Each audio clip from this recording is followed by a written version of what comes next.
What's up, guys? And by guys, I mean Arnold, T101, and Mobile Gamer. This is a video in response to both of your videos, mainly because I binge-watched them and have been getting rather frustrated with the Galaxy of Heroes results I've been receiving. Make no mistake, I'm not blaming it on the advice you guys give. I am simply starting to get frustrated because on my multiple accounts, I do have 4 of them, I'm not seeing any serious results based on my choices on which characters I should use. To try to solve this problem, I sat down and gave it some considerable critical thinking. What characters on a shorter list could I use to achieve the success in the challenges and other areas of the game that I'm having difficulty with? Could I use a smaller group of characters for various purposes and still be more effective and more successful, based on the fact I'm focusing on only a shorter list of characters? Okay, so who all do I need? I looked at the character collection window and figured out which characters would suit the needs for each challenge. And I came up with this chart. I do know my penmanship is horrible, so please bear with me. For the Hunters Only events, I came up with Boba Fett in the leadership position with Greedo, wesall, CAD Bane, and IG-88 filling out the party. As for the Scoundrels Only team, Boba Fett again in a leadership position, a Mob Enforcer, Clone Wars Chewbacca, CAD Bane, and either Greedo or Zem, depending on who I complete first.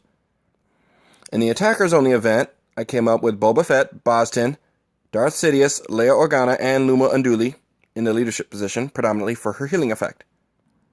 For the healers and support, I came up with Barriss Offee, Ewok Elder, Jedi Consular, Captain Phasma in the leadership position, along with Aayla Secura. As far as the tanks are concerned, I'm not entirely sure on who I should use as a leader. I'm not entirely sure who I should have as a leader for my tank team, but I'm hovering between Clone Wars Chewbacca and Old Ben.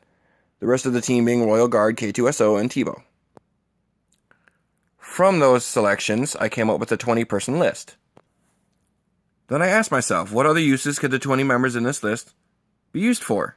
So I started to look at their archetypes, or factions if you will.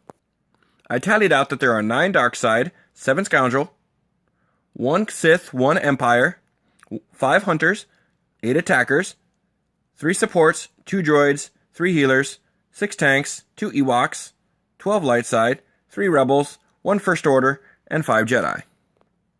Oh wait, that's right, there are 5 Jedi. Maybe with those 5 Jedi I can unlock Yoda. If I'm unlocking Yoda, I want to add a few more members to this list, so I could probably unlock Emperor Palpatine next time that rolls around. Based on your guys' recommendation, and the fact I get swamped by them every time I face them, I figure using Wigs, or Wedge and Briggs, with Ackbar. I might want to emphasize right now that I did realize that Wedge is now in the ship's shop, along with Bistan and Leia, who are already on the list, as a primary Rebels team, until I unlock more Rebels, that is. So that brings the list up to 23. Well, if I'm going to start adding characters to the list, I might as well figure out a method for taking on the Rancor. The first level of the Rancor being the biggest pain in my ass right now because I can't manage to get past it in the higher versions. At the same time, though, both of you have put out videos about that. And now that I think about it, Teebo, the core leader from both of your videos, is on this list.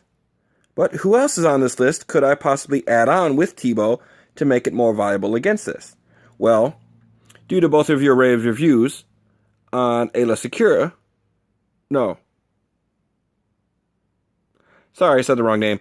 Both of your rave reviews on Royal Guard, well, I can't say rave, but reviews on Royal Guard, Ewok Elder, and Bistan, those could probably help fill out a Rancor raid list. But who else would I need to help with turn meter reduction?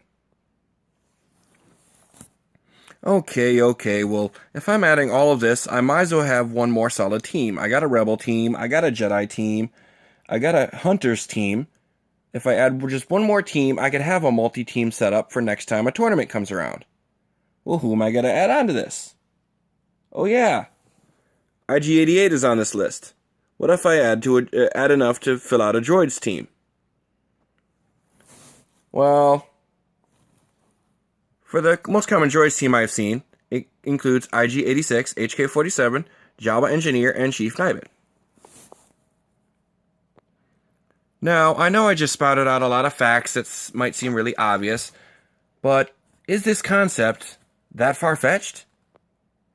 Do you find it plausible that with just these 29 units, the day-to-day game challenges could be achieved, along with extended challenges that are not day-to-day? Is this crazy? Or is it plausible? That is what I would like your opinion on. Thanks for your time. If you've gone this far, you're already 6 minutes into a video. If you'd like to send a response, please refer to me as my primary account's username. I'm Carbon Scoring.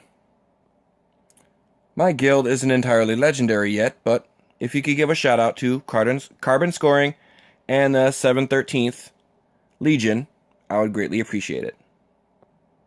So then again, to summarize my questions. Do you find these configurations plausible or even effective in these challenges that I seem to be having a ridiculous amount of difficulty in? Is this list of 28 names, less than a third of the units in the game, really all that effective for everything? I'm not claiming to be ready to restart all my accounts with just these characters. I'm just thinking of a direction I would like to go. So I ask you both, and I would appreciate the feedback from anybody else who you'd like to forward this to. Is this a plausible overall strategy? Thanks you guys again for all your analysis, all your critical thinking, on all your Galaxy of Heroes games. Videos, analysis, all of it. Thank you. Have a nice day, and I hope you have a very nice 2017.